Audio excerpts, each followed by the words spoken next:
Os humanos mapearam cada canto do globo. Exploramos selvas e desertos. 0. Estudamos o espaço, mas avançamos apenas 11 quilômetros abaixo da superfície da Terra. Apenas 1/500º do caminho até o núcleo. Agora, estamos prestes a ir mais fundo. Faremos uma viagem ao coração do planeta em busca da última fronteira, onde árvores abrem caminho pelas rochas à procura de água, onde formas estranhas de vida habitam lugares mortos. Arranha-céus são construídos sobre areia, minas são do tamanho de cidades e forças enormes continuam a moldar a Terra. Vamos nos unir a cientistas, engenheiros e aventureiros, enquanto investigam, exploram e desafiam os mistérios subterrâneos. Em uma viagem ao centro da Terra.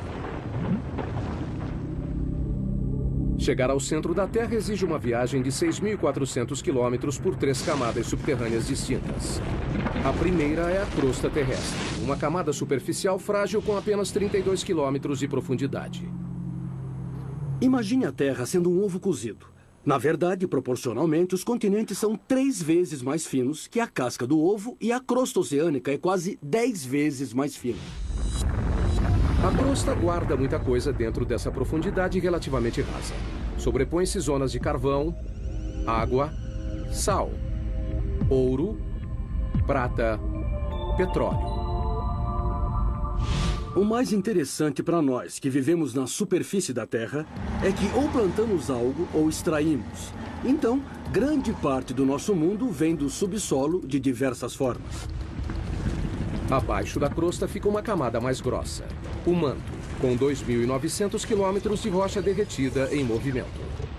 Sob o planeta, há uma região extremamente agitada de rocha derretida, com pressão e temperatura alta.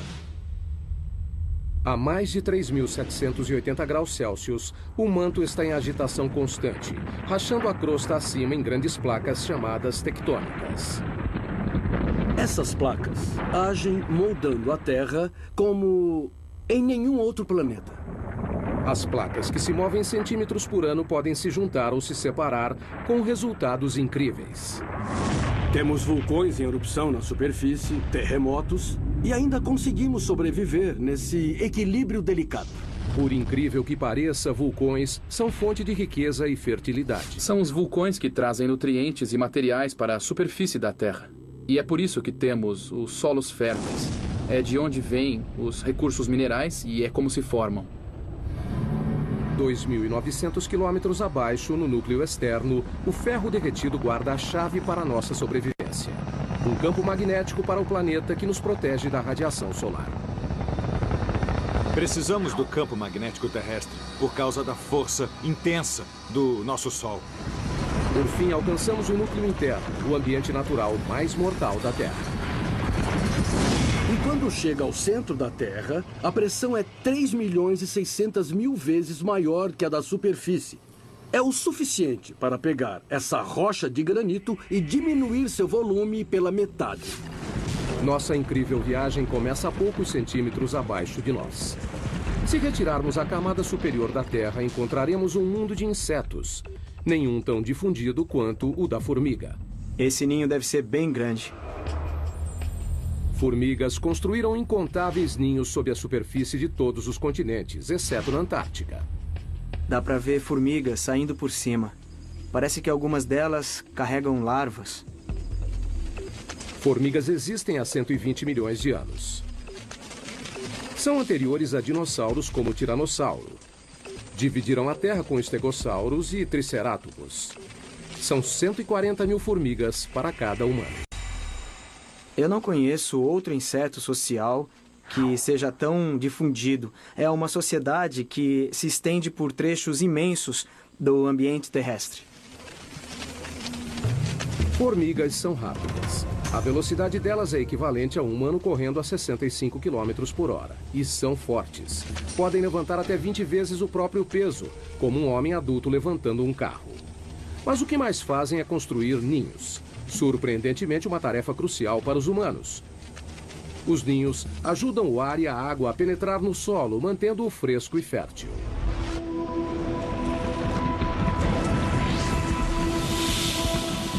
Abaixo da zona das formigas, a 2 metros.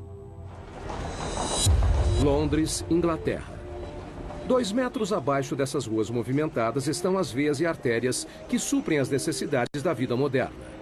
45 mil quilômetros de rede de gás. 31 mil quilômetros de cabos elétricos. 64 mil quilômetros de encanamento. E o descanso final para milhões de pessoas.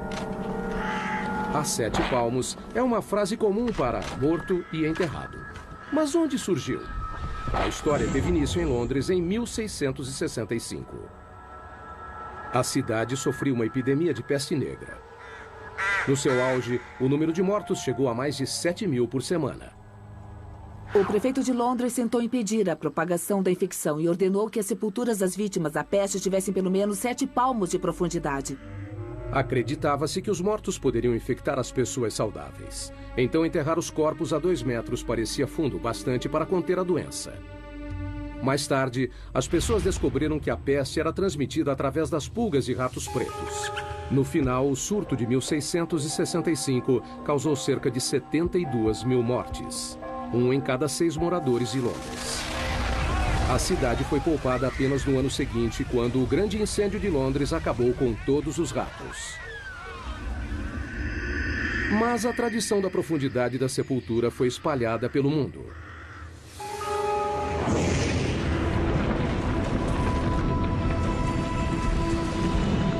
Mais a fundo, outro pequeno passo em nossa viagem ao núcleo. 5 metros abaixo. Só há uma criatura capaz de viver nessa profundidade. Esses túneis são o lar do cão da pradaria, o maior cavador do mundo. Um animal que tem um impacto surpreendente em nosso ecossistema. Os cães da pradaria adultos têm 30 centímetros e pesam cerca de 1,5 kg, mas no subterrâneo são literalmente escavadeiras. Eles empurram a terra com a mão ou chutam a terra com as patas. E a parte mais interessante é que usam a cabeça como uma britadeira. Uma toca pode ter 5 metros de profundidade e mais de 90 metros de comprimento. É maior que um campo de futebol. E também incrivelmente complexa. O projeto incorpora um sistema de condicionamento de ar sofisticado. 2 entradas de diferentes alturas criam um vácuo parcial que puxa o ar pela entrada mais baixa e empurra para fora pela mais alta. Então, a toca é um sistema bem complicado. Eu acho que não existe outro animal que tenha um sistema tão complicado. Essas pequenas criaturas têm uma importância inesperada para outros animais. Muitos outros animais dependem dos cães da pradaria para sobreviver. Por exemplo, essas tocas têm um impacto importante no modo como a água e os nutrientes circulam no ecossistema da pradaria. A grama com elas é mais nutritiva. O terreno se beneficia com a presença de cães da pradaria. A escavação traz ar para o solo e os dejetos ajudam a fertilizá-lo. No início de 1800, havia 400 milhões de cães da pradaria. Mas os fazendeiros os viam como peste e atiravam-os e envenenavam. Hoje existem menos de 100 milhões. Péssima notícia para as áreas onde vivem.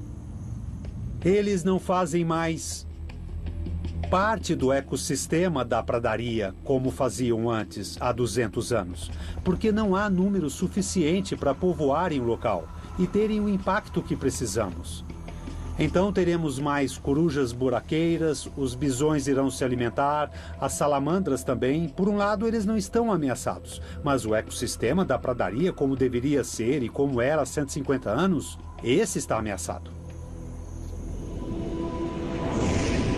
A próxima parada na nossa viagem ao núcleo é a 15 metros.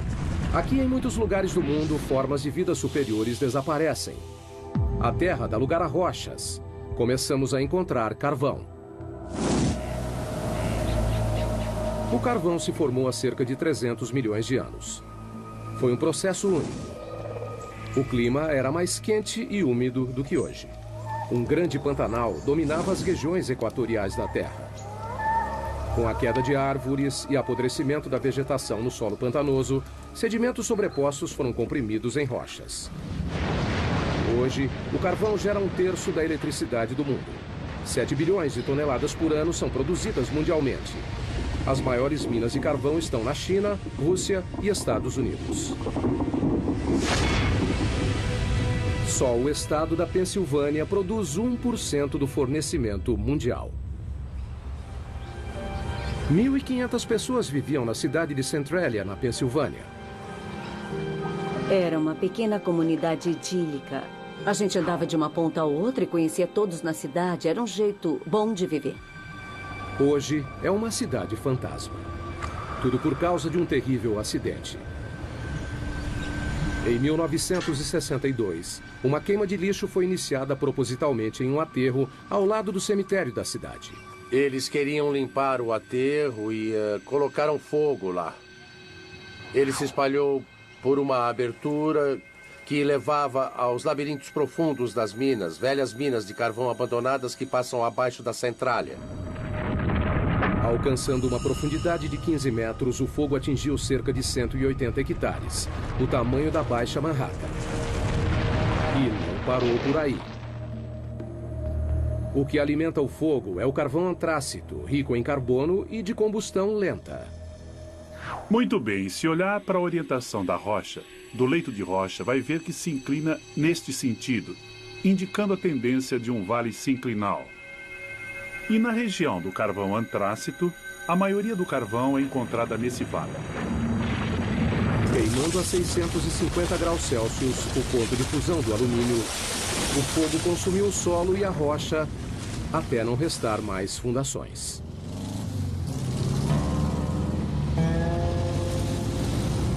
Hoje, o que era a Avenida Locust, a principal rua de Centralia, virou o trecho de uma estrada rural. É difícil imaginar que aqui era o centro da cidade. Temos aqui uma fotografia de como era a Centralia desse ponto, onde nós estamos agora. Era aqui que John Coddington tinha um posto de gasolina e, olhando ali na frente, aquela árvore morta é a mesma árvore dessa foto. E as ruas eram lotadas de casas, era, sabe, uma do lado da outra. E agora não existem mais, todas estão... a natureza está reivindicando o lugar e não sobrou muito do que a cidade costumava ser. Essa casa, na Avenida Locust, do outro lado do posto de gasolina, pertencia a Bob Gadinsky. Em 1977 era uma única casa que minha esposa e eu adorávamos demais. Ficava em uma comunidade que era extremamente unida.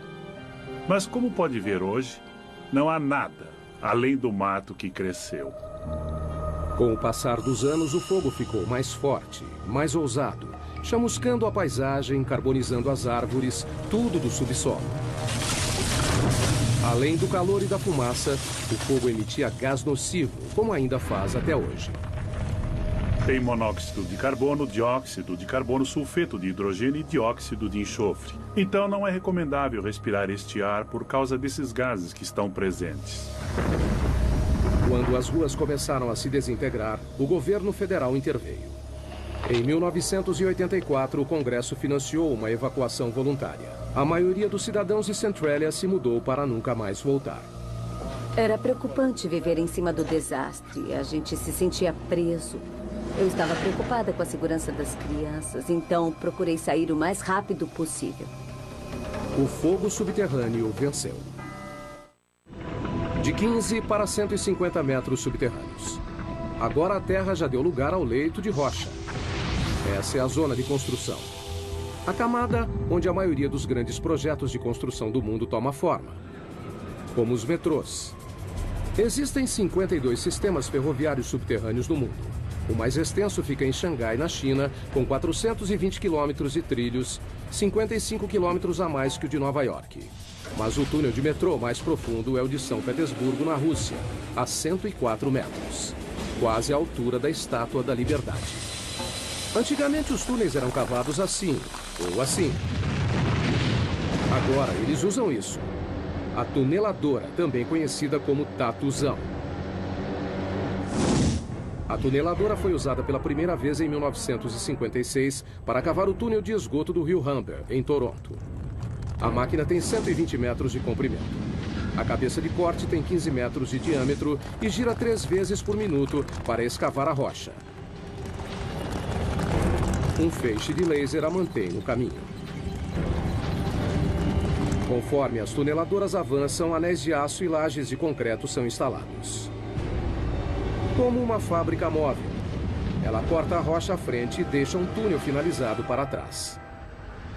A tuneladora é o segredo por trás de alguns dos maiores túneis do mundo, como o túnel base de São Gotardo, que liga a Suíça e a Itália através da cordilheira mais alta da Europa, os Alpes.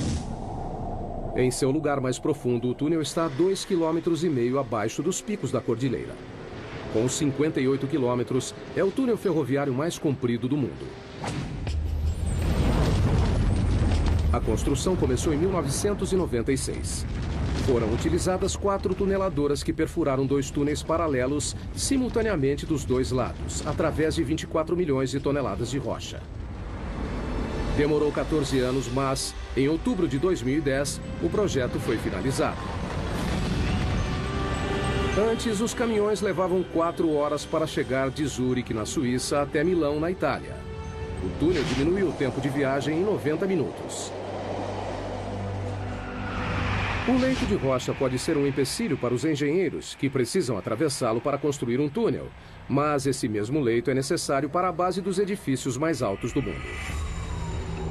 Nova York, cidade dos arranha-céus mais antigos e famosos do mundo. Para manter esses prédios monstruosos em pé, engenheiros ancoraram as fundações no leito de rocha, montaram uma plataforma e construíram por cima. Na verdade, o horizonte de Manhattan espelha o leito de rocha abaixo. O método de ancoragem sustenta diversos arranha-céus, incluindo o prédio mais alto do mundo. O Burj Khalifa, em Dubai, tem 823 metros de altura, com uma fundação de 50 metros de profundidade. Mas um arranha-céu pode ser construído onde não há um leito de rocha?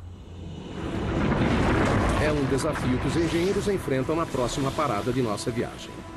115 metros no subsolo, embaixo de um dos edifícios mais altos do mundo, o Petronas Towers, em Kuala Lumpur, Malásia.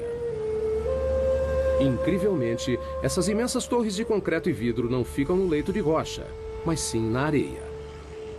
Nunca construa casas da areia. Bom, provamos que casas podem ser feitas da areia com as técnicas de engenharia certas. A construção começou em 1996. Os 2 edifícios foram projetados com 88 andares, 460 metros de altura. Cada um pesaria em torno de 300 mil toneladas. No começo, a ideia era colocar as fundações em leito de rocha, mas análises revelaram que a rocha abaixo do local de construção se curvava acentuadamente para baixo, como um penhasco subterrâneo de quase 185 metros. Se continuassem, as torres ficariam metade sobre o topo do penhasco e metade fora. Um convite para o desastre. Se mantivéssemos a posição original, não haveria a torre desabaria. O local da construção estava em uma área confinada do centro. Não havia espaço para construir as 2 torres inteiramente no leito de rocha. Então, decidiram erguer toda a construção fora do leito de rocha. Mas isso significava fazer as fundações em uma camada de areia, através do solo macio. As fundações seriam mantidas no lugar pelo atrito, a mesma força que mantém um prego na madeira. Um prego é colocado no pedaço de madeira, da mesma forma que os pilares em atrito estão colocados em toda essa zona de terra abaixo dessa torre. A equipe de construção teve trabalho. Foram colocados 104 pilares sob cada torre, com 3 metros de distância entre eles. Praticamente uma floresta de concreto e aço. Alguns pilares têm 115 metros de profundidade. Em 2011, são as fundações mais profundas de qualquer prédio do mundo. A engenharia subterrânea alcançou o impossível. 2 torres de 460 metros, construídas sobre areia. Os engenheiros usam a geologia há tempos para guiá-los em seu trabalho. Mas a geologia pode ser imprevisível. O próprio termo leito de rocha remete a algo resistente, mas não é sempre assim. Um leito de rocha pode ser bastante antigo. Essa rocha tem 1,6 bilhão de anos. Mas também é bastante vulnerável a um elemento simples: a chuva. Caindo no leito de rocha durante bilhões de anos, a chuva causa deformações e rachaduras. Essas fraturas podem ser enormes. Aqui está uma que se estende por todo o comprimento dela. A água acaba formando cavernas, de onde pode passar para grandes lagos e rios subterrâneos. Mais profundamente, encharca a rocha como uma esponja. Na verdade, também deve ter de 5 a 10 oceanos de água dentro das rochas da Terra. 99% da água doce do mundo encontra-se no subsolo. As maiores reservas estão na China, Rússia, África e Estados Unidos. O aquífero Ogallala é o maior dos Estados Unidos. Estende-se do Nebraska ao Texas, cobre 450 quilômetros quadrados, uma área do tamanho da Suécia, e chega a 150 metros de profundidade. Mas em muitos lugares do mundo, a água subterrânea está secando.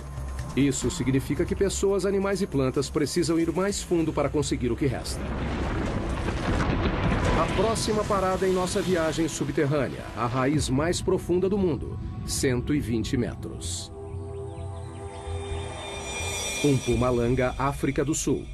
Em uma encosta sobre as cavernas Eco fica um bosque de figueiras de 150 anos. Elas sobreviveram a um duplo desafio: crescer em rochas e sem nenhuma fonte de água aparente. Quando olha isso, parece que saiu do Senhor dos Anéis. Raízes e rochas normalmente não se misturam. Árvores geralmente crescem em solo fértil, mas o clima aqui é árido. Não há chuva durante metade do ano. As figueiras precisam de 23 litros de água por dia para sobreviver e até quebram rochas para conseguir. As raízes são geneticamente programadas para saber que a água se encontra abaixo delas. A ponta da raiz libera um tipo de lubrificante chamado mucilagem para suavizar a passagem da raiz. Conforme cresce, a raiz procura rachaduras e pontos fracos nas rochas. Figueiras contam com uma única raiz mestra para encontrar água. Essa vai bem fundo. A pergunta é: quanto? Bom, lá vamos nós, descendo para as profundezas da Terra. Quanto mais fundo, mais difícil, não é? Não é maravilhoso o que a Mãe Natureza faz? Só para procurar água? Puxa, essa raiz está meio esquiva. Tomara que a gente encontre alguma coisa mais na frente. Finalmente, Burroughs vê algo. Nossa, finalmente. A 37 metros de profundidade está o primeiro sinal de uma raiz de figueira. Demora 70 anos para a raiz chegar nessa profundidade. E quando encontra a umidade, a viagem acaba. Até o final da raiz, a profundidade é 120 metros. Estamos vendo as raízes mais profundas do mundo. Nesse momento tem água aqui. Tem água sendo bombada abaixo da minha mão até a árvore. O caminho todo até a superfície. Depois dos mamíferos subterrâneos, túneis artificiais e da raiz mais profunda, entramos na área dos minerais. As rochas são feitas de minerais. A humanidade extrai as riquezas minerais da Terra há mais de 40 mil anos. Mas o que fazer com uma mina que atingiu o fim da vida útil? Algo bem inesperado. É o que a próxima parada dessa viagem revela. Sala, Suécia. 150 metros de profundidade. Desde 2006, uma antiga mina de prata é o local da suíte de hotel mais procurada do mundo. Apesar de decorada com prata e com uma sala de jantar exclusiva, o banheiro mais próximo fica na superfície. E a temperatura ambiente é de 4 graus. A mina de prata, que hoje abriga um quarto, foi fechada em 1908. Durante 400 anos, os mineiros cavaram 40 mil toneladas de rocha, principalmente com as mãos. No século XVI, essa era a mina mais importante da Suécia. Hoje, o legado dos mineiros é visto nos túneis e cavernas que se estendem na escuridão por 20 quilômetros. O grande interesse turístico pela mina deu a ideia da suíte de hotel. As pessoas vêm aqui só para ter uma ideia do passado. A prata existe há 4,6 bilhões, desde a origem do sistema solar. Foi formada a partir de partículas minerais lançadas no espaço pela explosão de estrelas. capturadas no turbilhão de poeira dos planetas embrionários. Fundidas em pepitas puras pelo calor e água do subsolo. Hoje, a prata é extraída na Austrália, China, Europa e nas Américas, somando 20 mil toneladas por ano. Em Sala, a água que ajudava a criar a prata da mina ainda está lá. Metade da mina é cheia de água. Enquanto a mina funcionava, bombas levavam a água para ser filtrada. Mas isso acabou. Essa mina inundada contém cerca de 5 milhões de litros, o suficiente para encher 25 mil banheiras.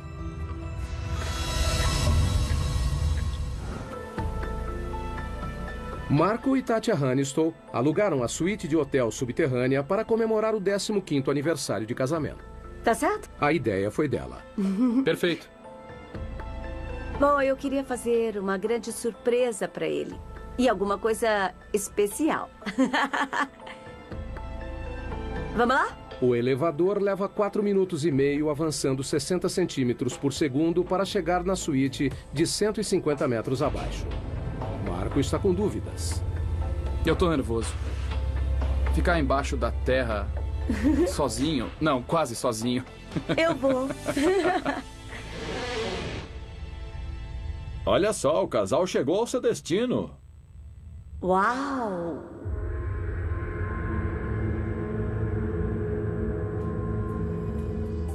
Ai, isso é maravilhoso. Quando o casal senta para jantar, Marco ainda está um pouco apreensivo. Maravilha, agora só tenho que ter coragem para dormir. Mas no fim ele consegue passar a noite.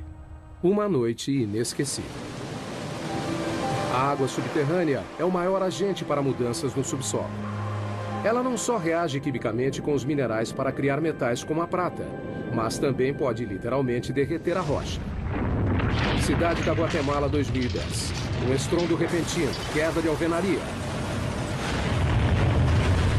Quando a poeira baixou, a única coisa que restou foi um buraco enorme. Com 30 metros de profundidade e 20 metros de largura, um quarteirão inteiro desapareceu. A cidade da Guatemala é construída sobre calcário poroso. O fluxo de água subterrâneo dissolveu a rocha, deixando somente uma camada superficial frágil, que poderia ceder a qualquer momento. Inacreditavelmente, o desabamento tirou apenas uma vida. Mas já é o segundo grande buraco na cidade em 3 anos. As dolinas, como são chamados, são assustadoras e às vezes mortais, mas alguns podem fornecer muitos dados científicos. A próxima parada em nossa viagem subterrânea também é na América Latina, a 335 metros. Zacatón, México. Nessa dolina cheia de água não há espaço para a vida. Abaixo da superfície plácida não há ar. Mas uma forma de vida cresce aqui, micróbios. E eles são bem estranhos. Todas as bactérias e formas de vida precisam sobreviver num ambiente anaeróbico, o que acaba levando a formas de vida incomuns. Em 2006, a NASA enviou uma equipe para estudar os micróbios de Zacatón. O primeiro passo foi descobrir o formato do interior da dolina. Não sabíamos o tamanho e nem a profundidade. Era tudo uma grande incógnita. Então trouxeram uma nova tecnologia. Um robô em formato de ovo projetado para ir aonde outras sondas não conseguiam. Eles o apelidaram de Depth-X. Ele tem propulsores em todas as direções, então pode ir para todos os lados, consegue girar e fazer qualquer movimento necessário para encontrar o caminho num ambiente tridimensional. O Depth-X tem 2 metros de largura e 1,5 de altura, quase do tamanho de um quadriciclo. O que o torna especial é que não usa controle remoto, ele se dirige sozinho. Assim que some da superfície, fica completamente por conta própria. E nesse período, então, ele precisa tomar as decisões sozinho. Para enxergar, o robô depende do sonar, uma tecnologia desenvolvida no início do século XX para emitir ondas sonoras potentes pelas paredes e o chão da dolina. Como um morcego voando em uma caverna escura, o robô cria um mapa em 3D, atualizado e contínuo em sua memória. A habilidade do Depth-X em pensar por conta própria foi algo pioneiro na engenharia robótica. para poder mapear, para coletar uma amostra ou voltar para a superfície, são escolhas que dependem somente dele. Depois de 50 mergulhos, o Depth X conhecia cada centímetro do lugar. As pessoas se perdem em grutas e não sabem se estão na segunda ou terceira interseção. Um robô como o Depth X faz um bom trabalho para distinguir dessas situações confusas e, em alguns casos, faz melhor que as pessoas. Em pouco tempo, os segredos de Zakaton foram desvendados. Sabemos que é quente. Talvez existam aquíferos termais alimentando Zakaton. Mas a maior surpresa foi a descoberta de mais de 100 tipos de bactérias, incluindo 6 novas espécies de micróbios chamados de arqueia, que têm um estilo de vida estranho, à custa de enxofre. Uma das árqueas tinha enxofre dentro do organismo, então estava metabolizando o enxofre, o enxofre da água e usando como fonte de energia. A descoberta confirma que a vida não precisa das mesmas condições da Terra para se desenvolver. Um dia, um descendente do Depth X pode acabar fazendo uma viagem pelo espaço. Veremos esses exploradores avançando, indo para lugares que as pessoas não podem ir. Em lugares como a Lua de Júpiter, Europa, na busca por uma forma de vida similar em outro mundo. Há muitas dolinas na América Latina, principalmente no México.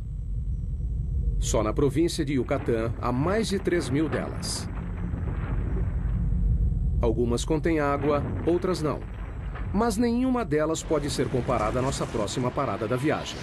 O poço vertical mais profundo do mundo, a Caverna das Andorinhas.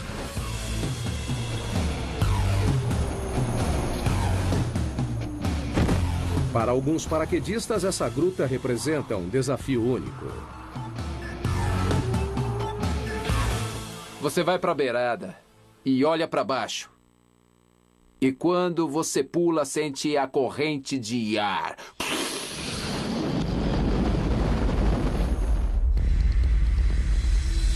430 metros de profundidade.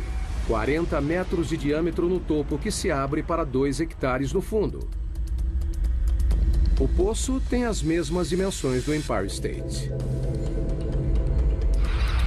A Caverna das Andorinhas recebe esse nome por causa das aves que fazem ninhos em suas paredes superiores.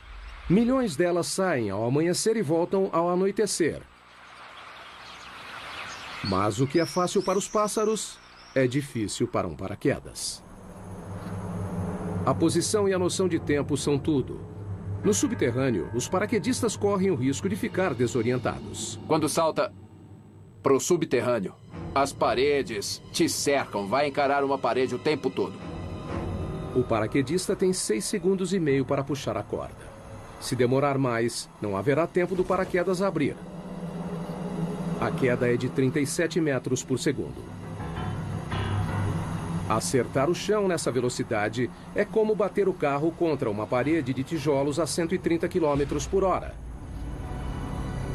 Mas e para voltar à superfície? Nós prendemos em uma corda de resgate amarrada a uma manivela e podemos subir 2 paraquedistas em 10 minutos. Daí repetimos tudo.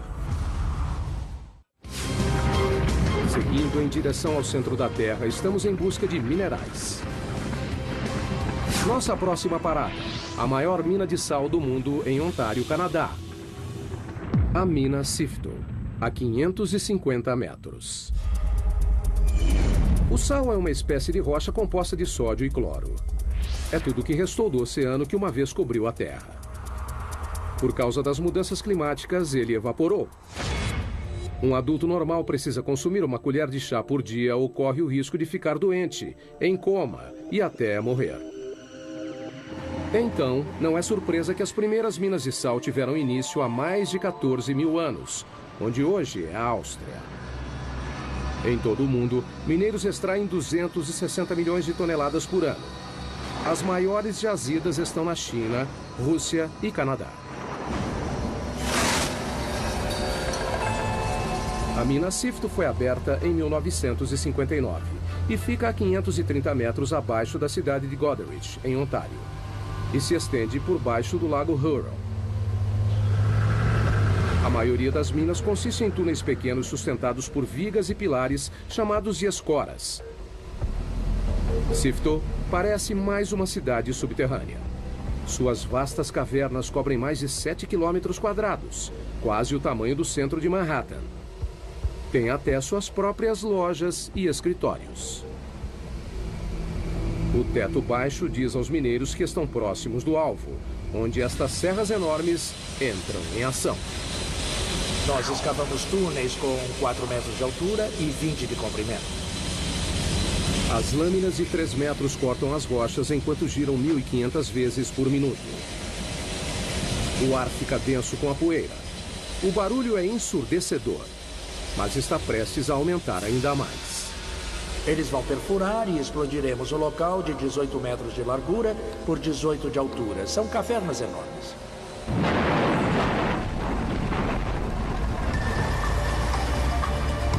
Caminhões gigantes levam as rochas cortadas de volta para a mina e colocam nas mandíbulas de um triturador faminto. Os caminhões descarregam 10 vezes por hora, o tempo todo, 7 dias por semana. Nos 4 minutos em que esse monstro é carregado, lascas de 250 quilos são reduzidas a pedras menores. Esteiras levam o sal para o silo regulador. É um tanque enorme que coloca o sal dentro dos baldes que sobem e descem e mandamos o sal para cima. Mas esse grande silo é uma vantagem enorme para nós. Com o silo regulador, todo o processo pode ser feito no subterrâneo. Estamos falando de uma taxa de 24 a 26 mil toneladas içadas por dia e temos capacidade para mais que isso. Todo dia, essa mina produz sal suficiente para metade da população mundial. E a Sifto acredita que pode manter a produção por mais 250 anos.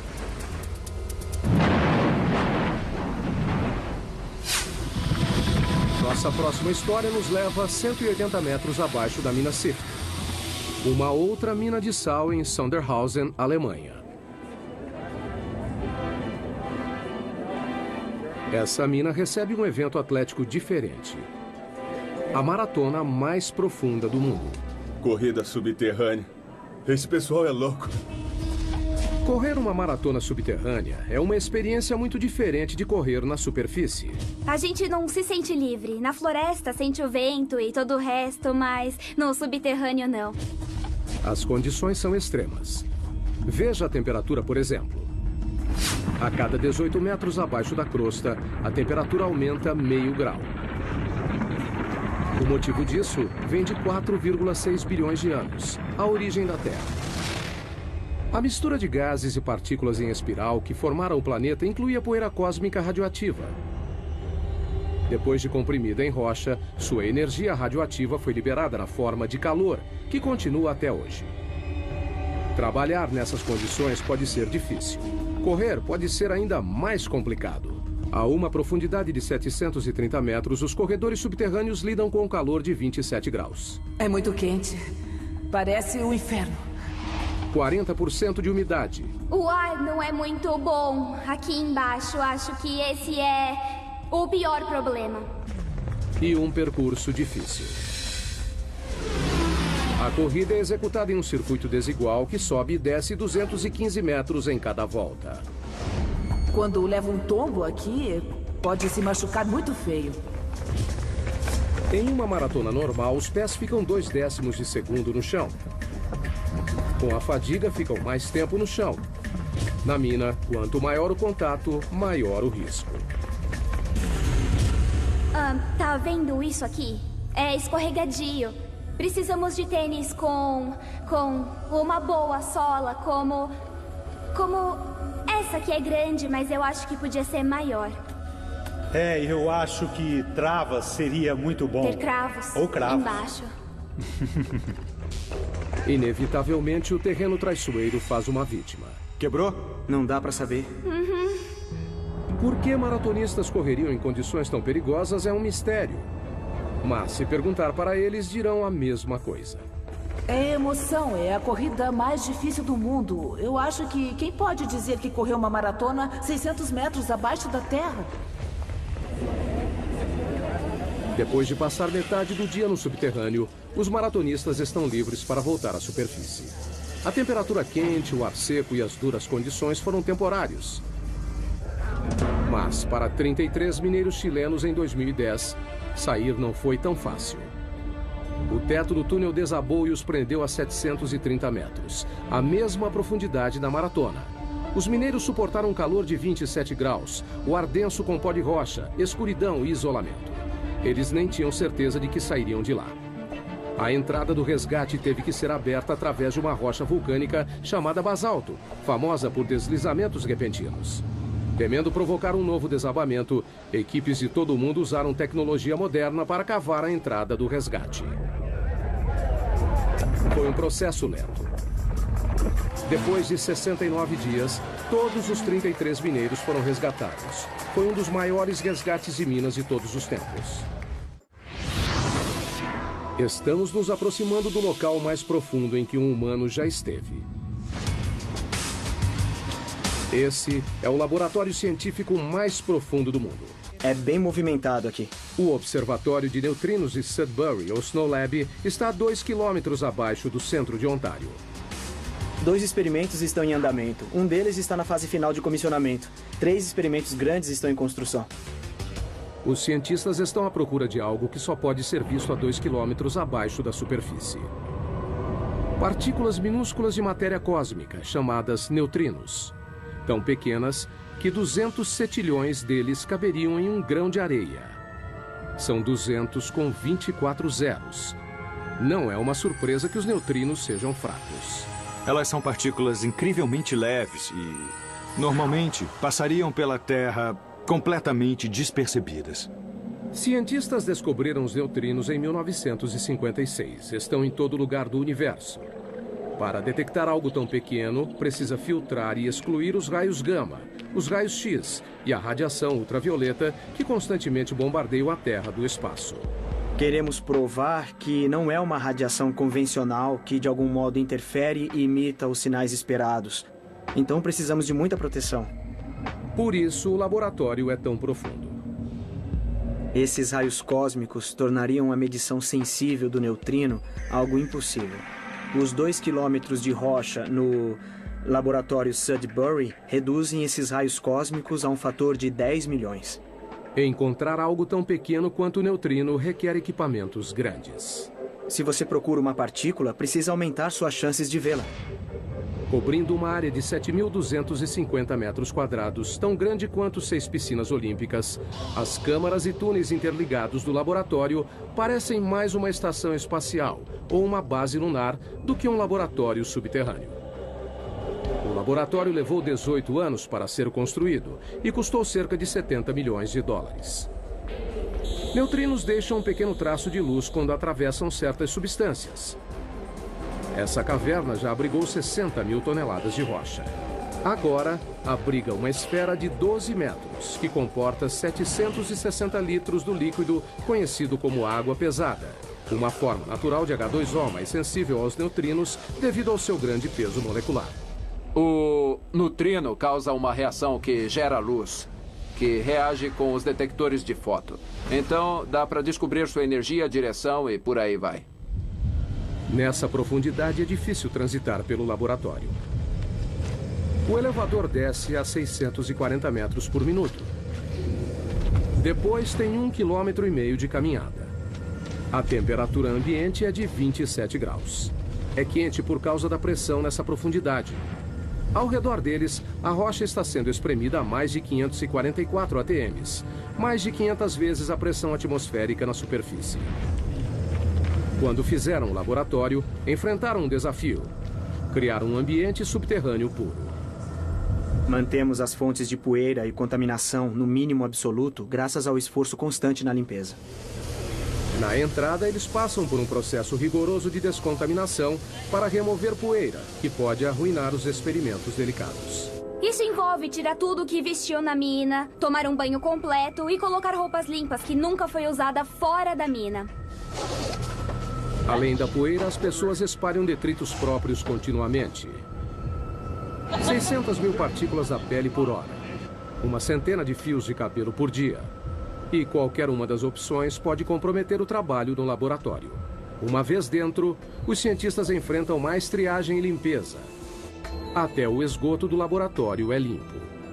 Tratamos todos os resíduos do nosso próprio lavatório e água suja que vem dos chuveiros e da lavanderia. Bactérias especiais reduzem os resíduos organicamente e sem exalar cheiro ruim. E gostamos de pensar que temos a descarga de banheiro mais profunda do mundo. Um conforto que os exploradores subterrâneos no próximo nível da nossa viagem ao centro da Terra com certeza iriam gostar. Dentro da mãe de todas as cavernas, a 2,5 km no subsolo.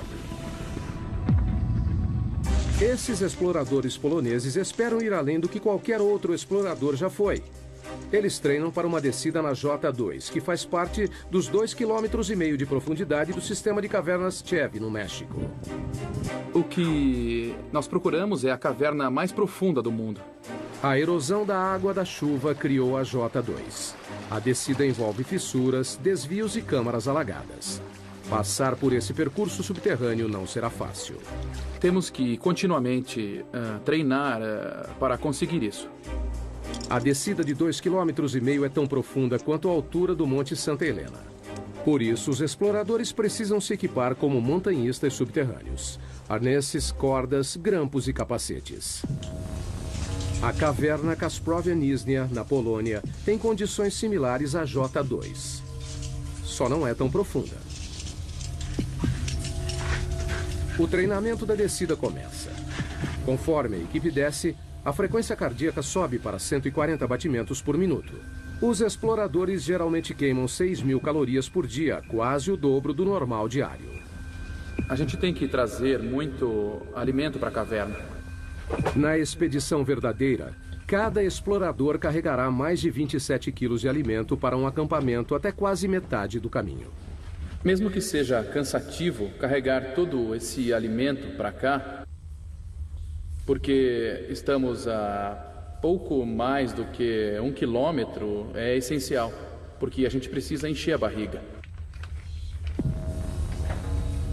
Os exploradores adoram entrar no subterrâneo.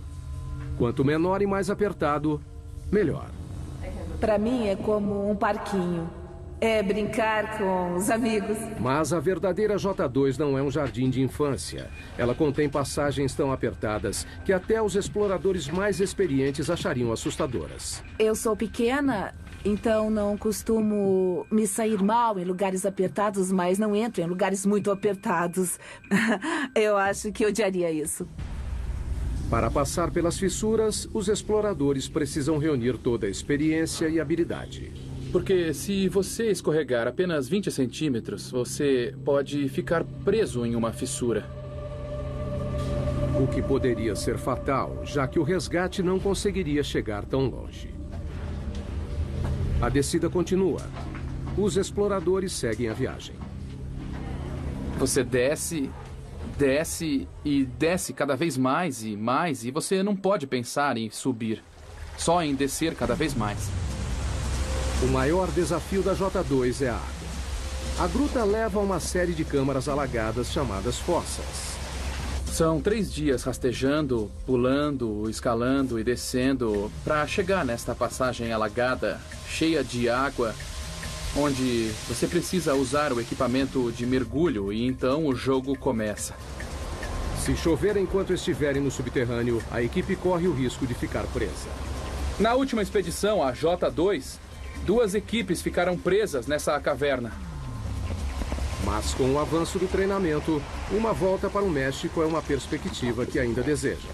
Nossa equipe era de 6 pessoas, nós descobrimos a entrada, então sinto como se fosse nossa caverna. A essa profundidade há ar e água, mas não há luz do sol. Por isso, os exploradores não costumam encontrar muita vida. Então, cientistas que procuram pistas sobre a origem da vida na Terra devem ir mais além. No fundo do mar. Aonde quer que vá, no fundo do oceano, vai encontrar água que carrega vida microbiana. No litoral de Vancouver, na Colômbia Britânica, o submergível Alvin faz o mergulho. Pensamos nos estudos como nossas missões da Apollo. Alvin é um mini submarino de águas profundas de 16 toneladas e 7 metros de comprimento. Ele leva uma equipe de 3 pessoas a 2,5 km de profundidade na busca por micróbios gerados do interior da Terra. Os micróbios não se parecem com nada na superfície. 75%, no mínimo, do conteúdo genético dessas vidas nós não conseguimos reconhecer. É isso que o Alvin procura. Água quente saindo debaixo do leito do mar, que é rica em micróbios. Estamos começando a entender que eles existem, só não entendemos direito exatamente como. Essas aberturas podem atingir temperaturas de 400 graus Celsius. São resultado do movimento das placas tectônicas. O litoral de Vancouver fica sobre a placa Juan de la Fuca, uma das mais de 12 placas que estão em constante movimento. Quando as bordas das placas se afastam, criam fissuras gigantes no leito do oceano. A água é sugada, aquecida no subsolo e então liberada por aberturas no fundo do oceano em um ciclo contínuo, trazendo os micróbios com ela. A equipe de Katrina não faz ideia de até onde existe vida dentro da crosta. Essa é uma das coisas mais surpreendentes. Não sabemos até onde há vida. Para descobrir, estão instalando sensores conhecidos como rolhas em uma área de 3.240 quilômetros quadrados do leito do mar, 2 vezes maior que o tamanho da cidade de Los Angeles. As rolhas de 2,5 metros são equipadas com monitores de pressão e temperatura. Foram colocadas em posição 460 metros abaixo do leito do mar, num total de 3.200 metros da superfície. O objetivo é rastrear o caminho da água quente dentro da crosta terrestre. Temos que entender o fluxo da água, quais os tipos de micróbios que existem lá. É só seguir a água que encontrarão micróbios. As riquezas minerais do planeta regem a maior parte da economia mundial. Quanto mais raro, mais os mineiros cavarão para encontrá-lo. Tautona, África do Sul. Viajando a 16 metros por segundo, os mineiros levam 1 hora para descer os 3.000 metros até o fundo da mina mais profunda do mundo. A missão: achar ouro. O ouro é formado a partir da poeira cósmica, de um modo parecido com a prata, só que é mais raro. Menos de 200 toneladas foram extraídas desde o início dos registros históricos. A produção da Tautona, de 12,5 toneladas por ano, fornece metade da oferta mundial de ouro. Assim que o elevador abre, um sopro de vento quente recebe os mineiros. A essa profundidade, a temperatura ambiente é de 54 graus Celsius, mais quente que um dia de verão no Vale da Morte. Um sistema de ar-condicionado enorme abaixa para 28 graus. Ainda quente, mas suportável. Enquanto os 5.600 mineiros que trabalham aqui suam a camisa nas galerias e túneis, também precisam ficar de olho no teto. Nessa profundidade, qualquer tremor pode provocar um pequeno terremoto subterrâneo. A queda de rochas mata diversos trabalhadores todo ano. Na próxima parada da viagem ao centro da Terra, vamos 3 vezes mais fundo que os mineiros de Tautona, para o lugar mais profundo já alcançado por humanos. No Pacífico Ocidental, a 11 quilômetros subterrâneos, encontra-se a Depressão Challenger, uma fissura de 69 quilômetros de largura no leito do oceano que se estende por 2.530 quilômetros, a mesma distância de Nova York a San Antônio, no Texas. E o perigo aqui não é o calor ou os tremores de terra, é a pressão.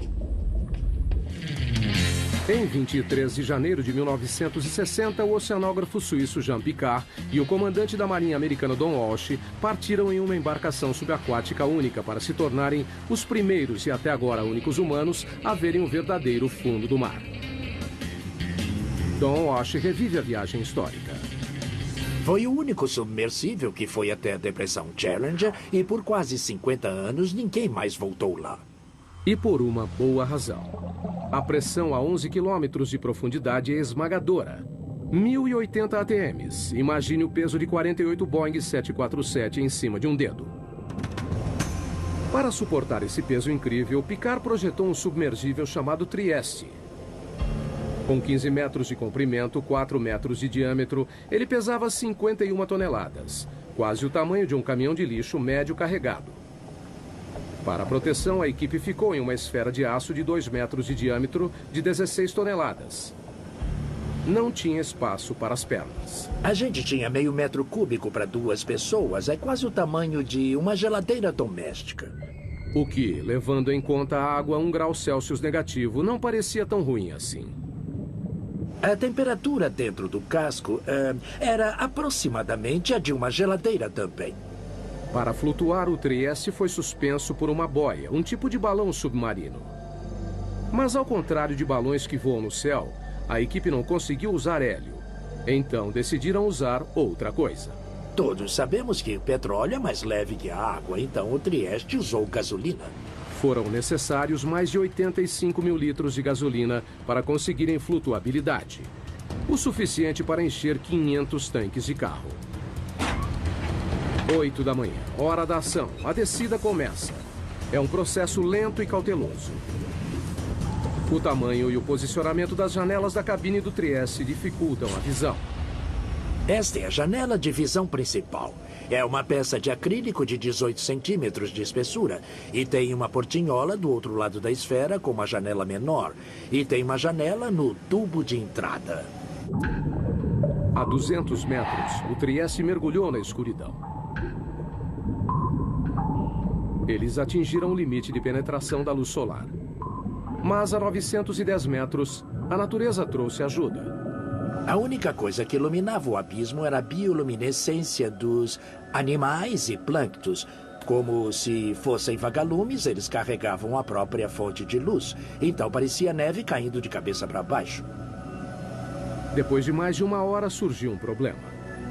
Houve um barulhão a 6 quilômetros. A 6 quilômetros submarinos, Walsh teve que verificar os equipamentos. Ouvimos o barulho, checamos todos os medidores internos e parecia tudo bem, então continuamos o mergulho. Mas então ele viu algo. Olhei pelo vidro da portinhola e vi uma rachadura assim na janela. A equipe estava a 1 passo da morte certa. Se o vidro interno tivesse rachado, teríamos morrido na hora, porque a pressão externa a 6.000 metros é de uns 680 TMs. Então, teria sido imediato. Talvez nem notássemos. Mas a janela resistiu e eles decidiram soldá-la. Depois de quase 5 horas, o Trieste finalmente se aproximou do fundo. Walsh viu algo inacreditável. Um pouco antes de pousar, nós vimos um linguado. Animais vertebrados não deveriam viver nessa profundidade. Mas eles não tiveram a chance de investigar mais fundo. Assim que pousamos, uma nuvem enorme de sedimento subiu e só baixou depois de 20 minutos. A lama do fundo do mar os cegou. Foi como estar numa tigela de leite.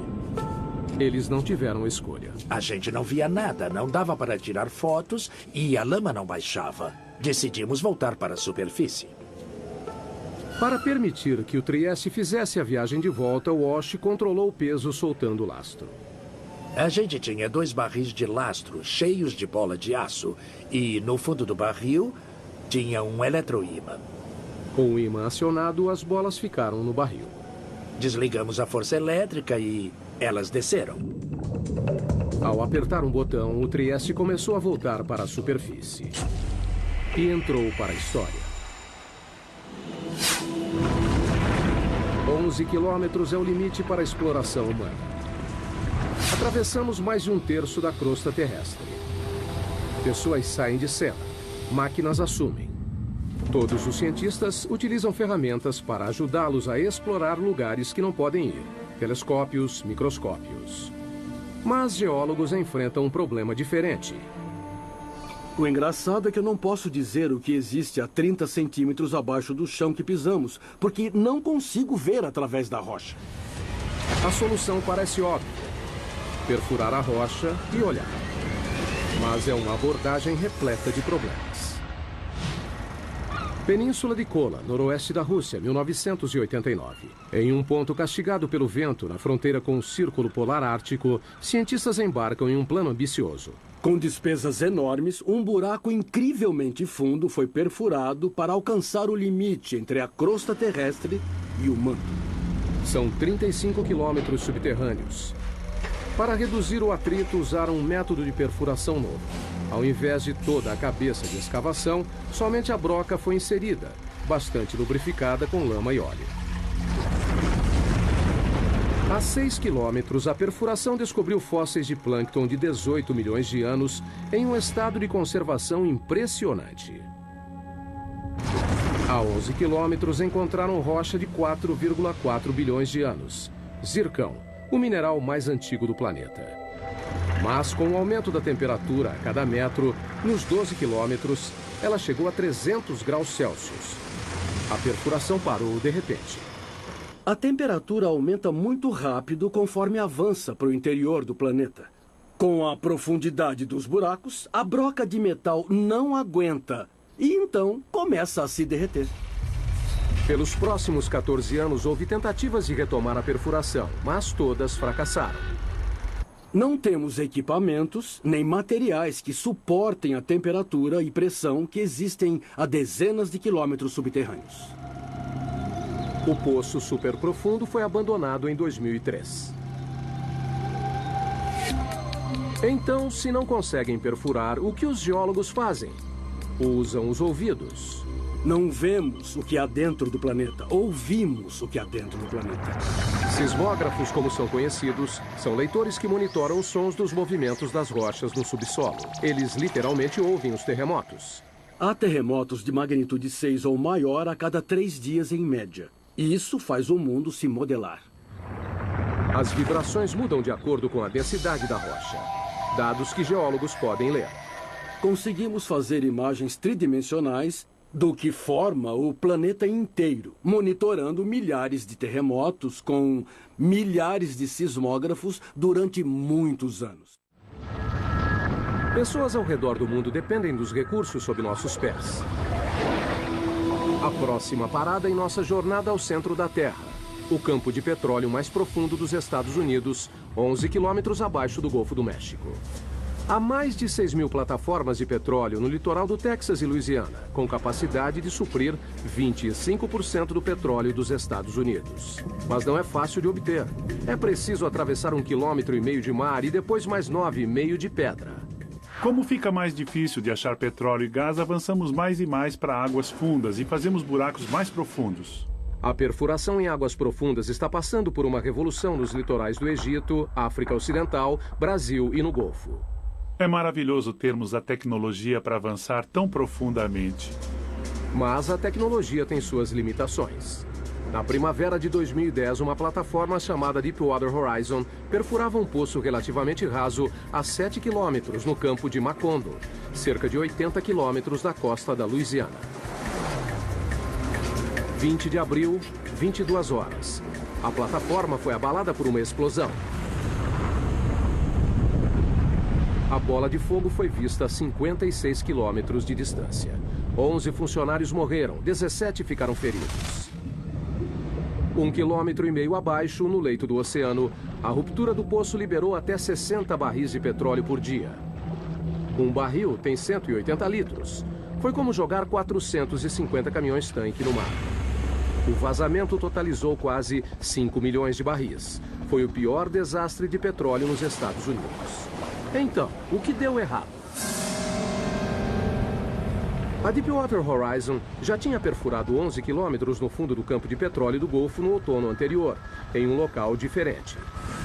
Em comparação, perfurar em Macondo seria fácil. Mas as aparências podem enganar. O Golfo é um dos lugares mais difíceis de perfurar. O relevo costeiro cai em mais de 1,5 km de cumes íngremes e vales, com desfiladeiros e vulcões ativos de até 150 metros. A geologia é bem complicada. O petróleo sob o leito irregular do fundo do mar está abaixo de uma camada de rocha de 35 milhões de anos, com 245 metros de espessura, preso sob uma pressão enorme, mais de 1.100 vezes a da superfície.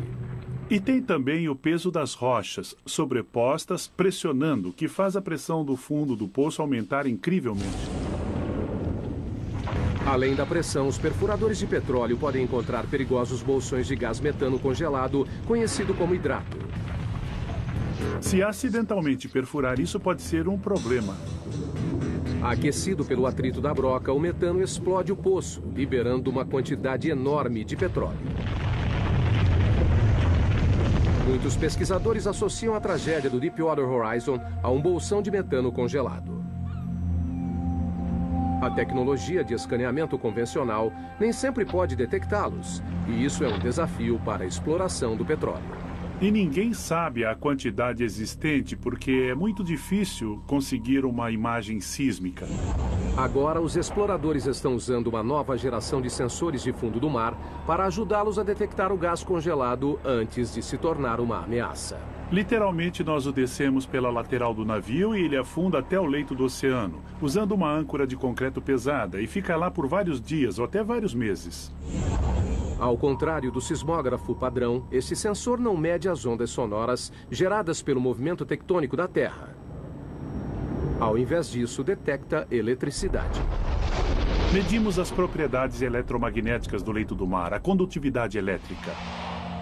A eletricidade vem do campo magnético da Terra. Quando encontra a radiação do Sol na atmosfera superior, gera uma corrente mundial dentro da crosta, que alcança o núcleo externo da Terra. Mas ela é fraca.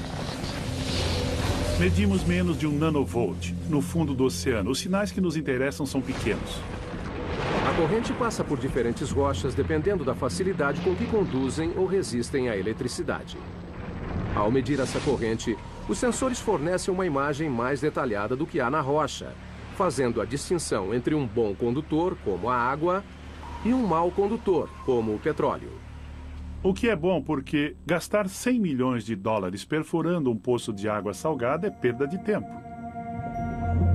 Como o petróleo, o hidrato de metano também tem baixa condutividade, mas existe a pouca profundidade abaixo do leito do mar.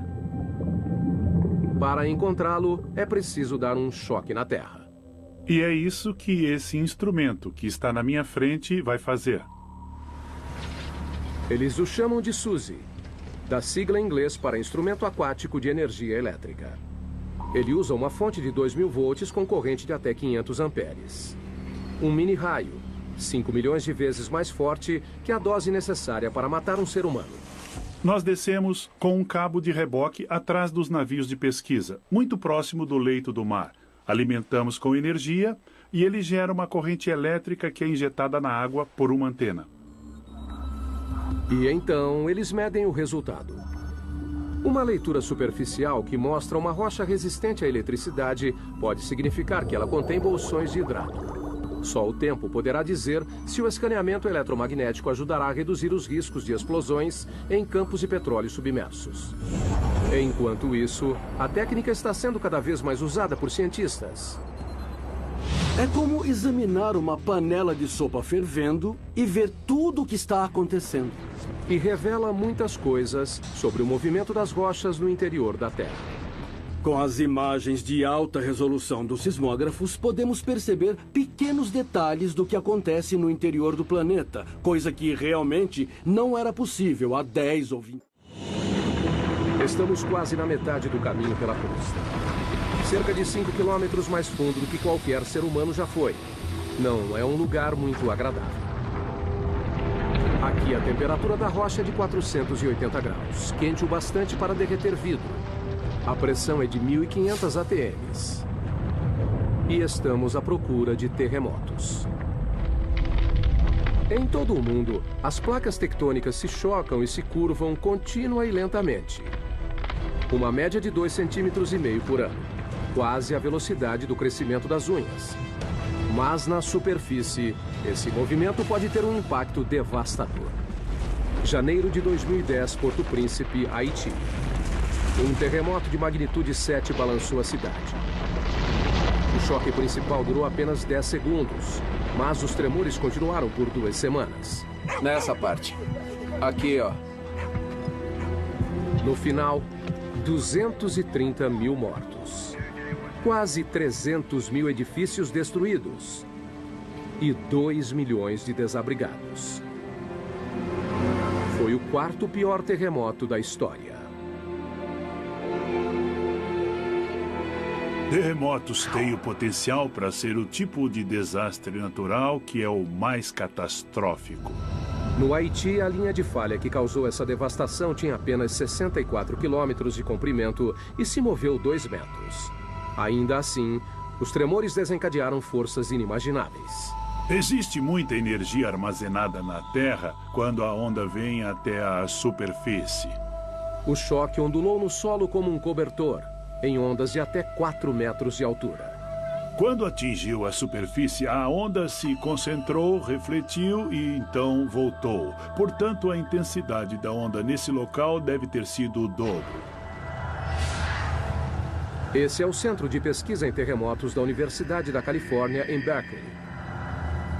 Aqui, cientistas trabalham destruindo coisas. Esses são alguns modelos de teste de colunas de canto e pode ver que estão bastante danificadas. Essas pilhas de entulho são restos de testes de laboratório. O fruto do trabalho científico para criar o edifício perfeito à prova de terremotos. Cientistas descobriram que se um terremoto acontece uma vez, ele se repetirá no mesmo local. Não é uma questão de ser, mas de quando. Simulação. Na Califórnia, infelizmente, temos terremotos com bastante frequência e por isso nós queremos estar preparados para o próximo. As opções são se mudar ou se proteger. Simulação. Nós temos que nos preparar para os terremotos com projetos melhores. Durante um terremoto, o movimento mais perigoso não é para cima e para baixo, mas de um lado para o outro. Aqui, ó. Nessa parte. Este engenheiro trabalha em um projeto para deixar as paredes mais resistentes aos movimentos laterais mortais que derrubam edifícios. Criamos um tipo de conexão aqui, então ela faz a transferência da carga lateral. Esses painéis são ligados por chapas de aço que recebem a tensão. As placas podem quebrar sem que a parede desabe. Os painéis são uma mistura de concreto e fibras de aço para os tornarem mais flexíveis e menos quebradiços. Foram projetados para serem danificados. A equipe de Berkeley usa uma variedade de equipamentos para submeter novos projetos a lentos processos de destruição. Este enorme bloco de concreto tem 8 metros de comprimento e 7,5 de altura. Pesa 300 toneladas. Há muita energia latente presa em toda essa estrutura. Quando esses 4 cilindros hidráulicos empurram o bloco, eles transferem a energia para as estruturas em teste. Nesse caso, as estruturas são as colunas e vigas semelhantes à de um arranha-céu. Ninguém sabe qual será o resultado. É a primeira vez que testamos algo desse tipo. O objetivo é levar tudo ao limite. O edifício é empurrado em uma direção e as vigas são giradas contra as colunas. O aço curvou, mas a estrutura sobreviveu. Um começo promissor para esse projeto. Mas a única maneira de ter certeza que a estrutura se manterá durante um terremoto é fazer um acontecer. Essa é uma mesa vibratória. A mesa vibratória nos dá a possibilidade de provocarmos um terremoto. Como o nome sugere, as mesas vibratórias atingem réplicas de prédios com tremores em escala real. Assim, nós podemos simular 6 tipos de movimento. A mesa pode balançar para frente e para trás, inclinar, ir para cima e para baixo, para os lados, para representar o que aconteceria em um terremoto. O objetivo não é analisar por que os prédios caem, mas por que continuam em pé. Uma das coisas que queremos ser capazes de fazer é prever quando uma estrutura desabará completamente ou desabará parcialmente. Os terremotos já mataram milhões.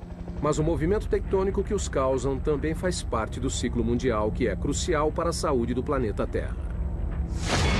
A vida humana não teria se desenvolvido sem as placas tectônicas. As placas tectônicas criam terras, e sem elas, a superfície seria um imenso oceano. Nem existiriam animais terrestres. O ciclo da criação de terras praticamente deixa o planeta de cabeça para baixo. Isto é um amonoide, um fóssil do que viveu no fundo do leito do oceano. O que é notável nesta pedra é que apareceu na base do Monte Everest. E as forças envolvidas devem ter sido enormes e incríveis para trazer este pequeno amonoide do fundo do mar até um local bem alto do planeta.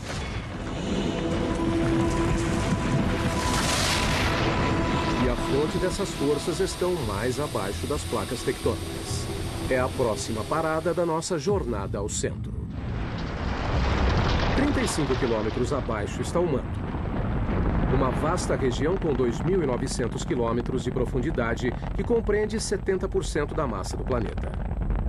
Aqui, a corrida para ver quem provoca mais mudanças nas rochas é entre a temperatura e a pressão. A 56 quilômetros, a pressão é 16.500 vezes maior que a da superfície. Mais do que um humano aguentaria.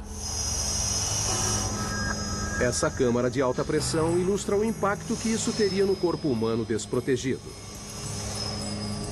Logo, ficaria impossível de respirar, com os pulmões contraídos e a implosão das costelas.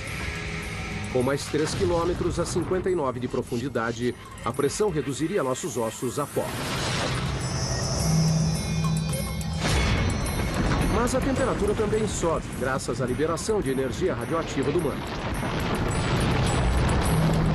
O calor de 980 graus é capaz de amaciar as rochas. Elas começam a se transformar em magma. Magma é o que acontece quando a rocha atinge a temperatura de fusão e vai do estado sólido para o líquido. Ela pode atravessar grandes distâncias de terreno quando é expelida para a superfície da Terra. Enquanto percorre a superfície, o magma se mistura com uma série de substâncias que o tornam ainda mais volátil. Magma é a combinação fascinante de rocha derretida e gases dissolvidos, como água e dióxido de carbono. Logo abaixo da superfície, o magma se acumula em lacunas e vácuos nas rochas, que os cientistas chamam de câmaras. A câmara mais profunda detectada até hoje fica 33 quilômetros abaixo de Oahu, Havaí. A maioria tem menos de 10 quilômetros. As câmaras lentamente se enchem de magma.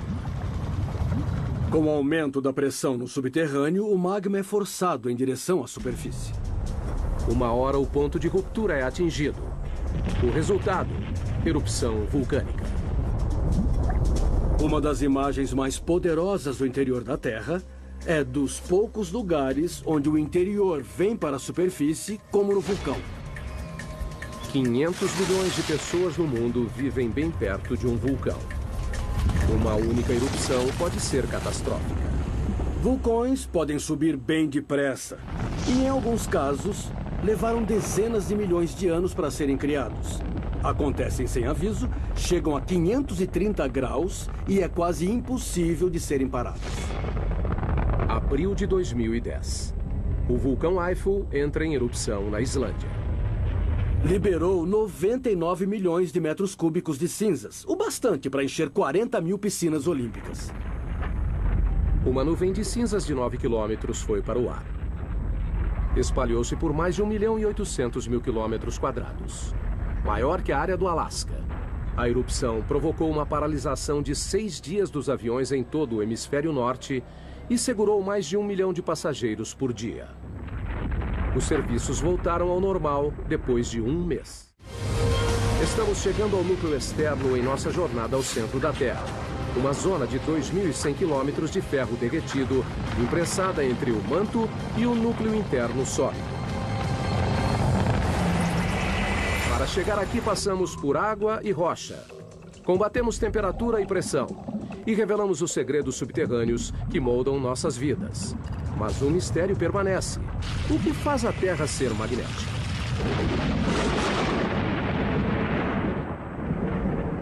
O campo magnético da Terra se estende por 72 mil quilômetros no espaço. Ele protege o planeta da força total da radiação solar.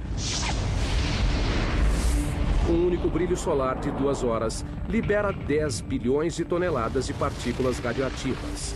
Energia suficiente para abastecer os Estados Unidos por 10 mil anos ou evaporar nossa atmosfera. Sem o campo magnético para bloqueá-las, as partículas solares acabariam com a vida na Terra. Precisamos do campo magnético da Terra por causa da força intensa do nosso Sol. O campo se origina do núcleo externo rico em ferro. A próxima parada da nossa jornada, 2.900 quilômetros subterrâneos.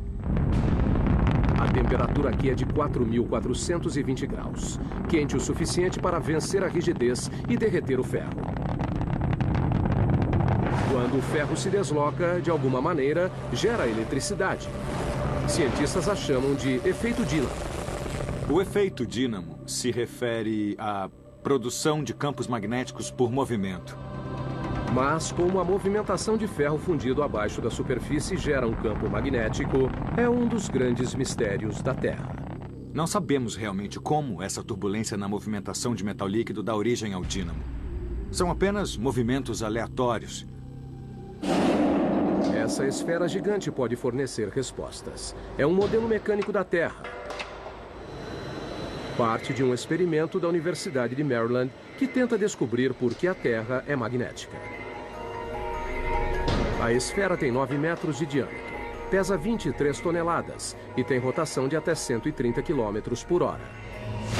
Nós tentamos conseguir a velocidade verdadeira e, assim, tentar imitar as condições de um planeta. O núcleo externo é feito principalmente do mesmo material da esfera: ferro, um bom condutor elétrico. O núcleo interno é magneticamente fraco. Ninguém sabe por quê.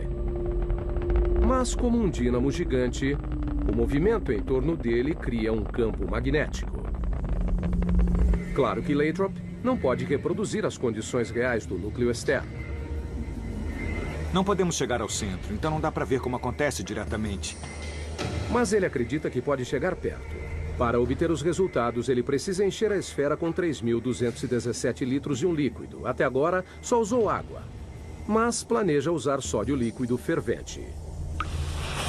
O sódio é inflamável. Temos que ser bem cuidadosos com os riscos de incêndio.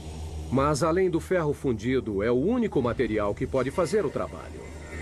O sódio tem a vantagem de fundir a uma temperatura relativamente baixa e é um excelente condutor comparado ao ferro líquido. A esfera é o mais novo de uma série de experimentos. Começamos a construir experimentos do tamanho da mão, depois de uma bola de basquete, depois, sei lá, bolas de ginástica. Esse foi o maior até hoje. Mas até agora, assim como o campo magnético da Terra, o resultado do experimento ainda é uma incógnita. Nenhum dos experimentos anteriores geraram o próprio campo magnético, mas temos todos os ingredientes necessários para conseguir o dínamo.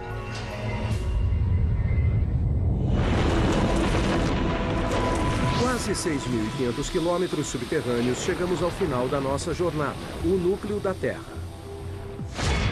Uma massa de ferro com 2.400 quilômetros de diâmetro, com uma área de superfície um pouco maior que a América do Sul. A temperatura aqui é igual à da superfície do Sol. Mas o peso de todo o planeta apoiado nele mantém o ferro rígido. A pressão é muito intensa. É mais que 3,5 milhões de vezes maior que na superfície. A mesma convicção que ajuda a gerar magnetismo também empurra o calor para a superfície no processo de resfriamento do núcleo. Quando a temperatura cai, o núcleo solidifica lentamente. Um dia, não haverá mais rocha derretida para criar o campo magnético. Mas o Sol já terá se extinguido, acabando com a Terra antes desse dia chegar. Enquanto isso, o calor do núcleo ajuda a impulsionar o lento ciclo do manto, que renova a superfície, alimenta a química de nossa riqueza mineral e gera o campo magnético que nos protege do universo hostil. As chances de se encontrar outro planeta como a Terra são realmente mínimas. Descemos quase 6.500 quilômetros para o fim da nossa jornada. Vimos túneis que atravessam montanhas e minas do tamanho de cidades. Passamos por fogo e inundação, terremotos, vulcões, pressão esmagadora. E descobrimos o segredo mais profundo da Terra. É o que acontece no subterrâneo que mantém o planeta vivo.